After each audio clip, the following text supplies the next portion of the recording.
नमस्कार। आज की कहानी श्री कृष्ण और सुदामा की मित्रता। श्री कृष्ण और सुदामा की मैत्री वास्तव में अतुलनीय है। श्री कृष्ण सुदामा के ही तुल्य होते तो कुछ महत्व नहीं था। अगर सुदामा के जैसे होते फिर तो कोई बात नहीं थी, पर वे तो राज राजेश्वर द्वारिका नाथ थे।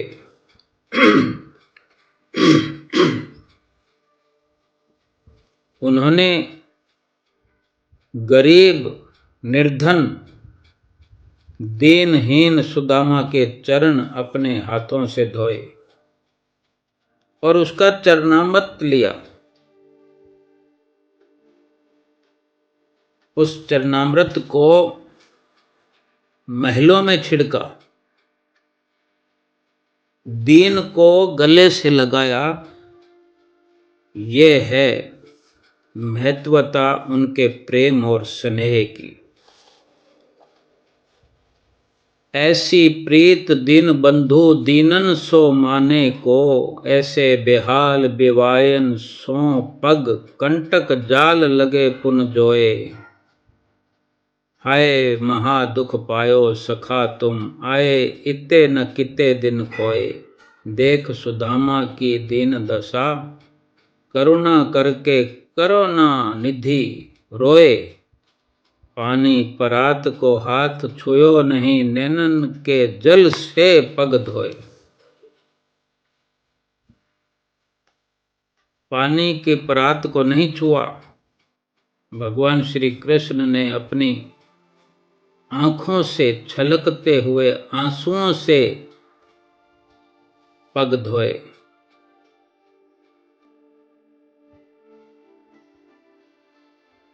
भगवान ने सुदामा के द्वारा लाए हुए चावल का बड़ी रुचि के साथ भोग लगाया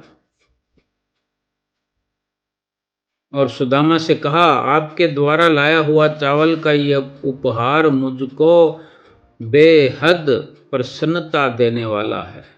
ये चावल मुझको और मेरे साथ ही समस्त संसार को तृप्त कर देंगे। सुदामा ने श्री कृष्ण से प्रेम किया तो श्री कृष्ण ने उन्हें द्वारका नाथ बना दिया, उन्हें अपने सिंहासन पर बिठाया और स्वयं नीचे नहीं बल्कि सुदामा के चरणों में बैठे। श्री कृष्ण ने एक मुट्ठी चावल खाकर सुदामा को द्वारका के बराबर संपत्ति प्रदान कर दी। सुदामा जी द्वारिका से लौटकर अपने गांव आए तो देखा कि यहाँ तो किसी राजा ने एक सुंदर सा नगर बसा दिया है, जिसकी रचना और उसका ऐश्वर्य द्वारका के समान है। लेकिन इतने अपार वैभव को प्राप्त करके भी सुदामा जी उसके मोह और भोगों में लिप्त नहीं हुए। सुदामा की इतनी संपत्ति देखकर यमराज से भी रहा न गया। वे परमात्मा को कायदे कानून बताने के लिए सब बही चौपड़े लेकर द्वारका पहुंचे और भगवान के चरणों में वंदन करके बोले, महाराज अब शायद मेरी जरूरत ही नहीं है। हर किसी को उसके कर्म अनुसार फल प्रदान करने का नियम तो आपने तोड़ दिया।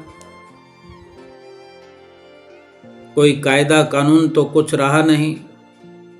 जब वो इतना निर्धन और इतना गरीब भाग्य लिखवा कर लाया है, इतनी गरीबी दीनहीनता में जीवन गुजर बसर करने का उसके भाग्य में लिखा है, तो आपने उसको धन धान्य भरपूर कर दिया है, तो फिर इन कानून कायदों की क्या जरूरत है। तो भगवान श्री कृष्ण ने पूछा, क्यों, क्या हुआ यमराज जी?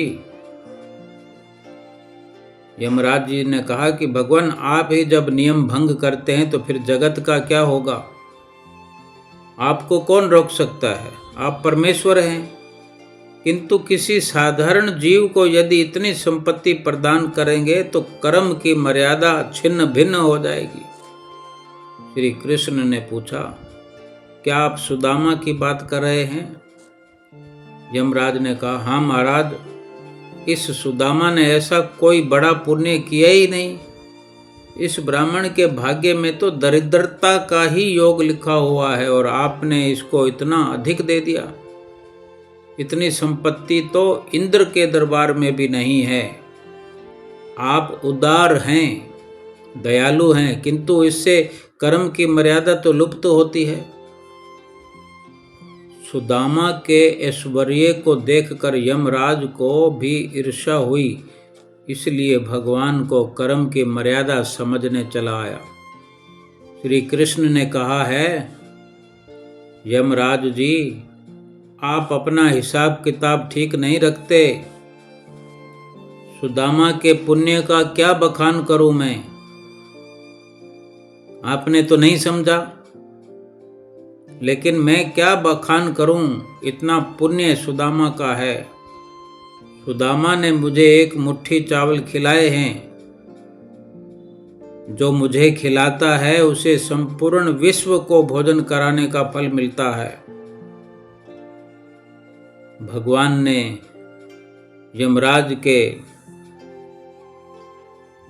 वो जो बही चोपड़े थे वो खोले।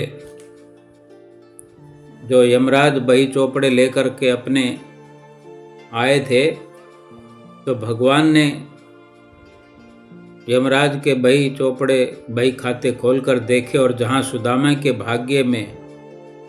भाग्य योग में संपत्ति का नाश लिखा हुआ था, गरीबी लिखी हुई थी, श्री कृष्ण ने वहां उन अक्षरों को उलटकर पहले तो जहां लिखा था भाग्य योग में श्री शय, यानी संपत्ति वगैरह कुछ नहीं, फिर उन शब्दों को सीधा उलट दिया, यक्ष श्री, यानी कुबेर की संपत्ति। कुबेर की संपत्ति उसके मुकद्दर में लिख दिया। इससे स्पष्ट है, इससे यही स्पष्ट होता है कि भगवान के दरबार में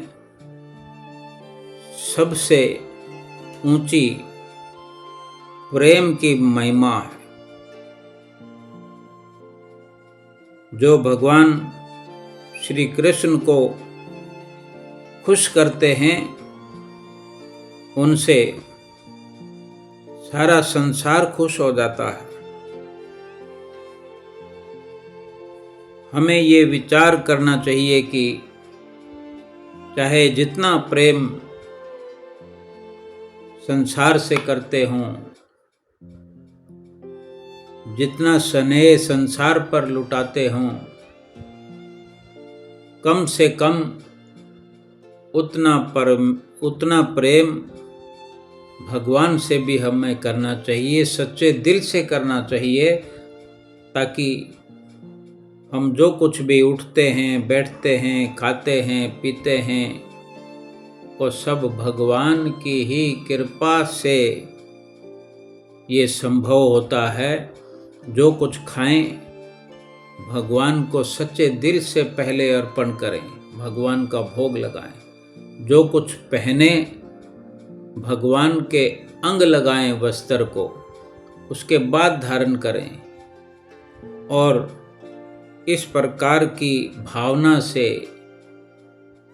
अपने जीवन को व्यतीत करें। ऐसे उच्च विचारों के साथ ये जीवन व्यतीत करते हुए भगवान के धाम में चले जाएंगे। नमस्कार।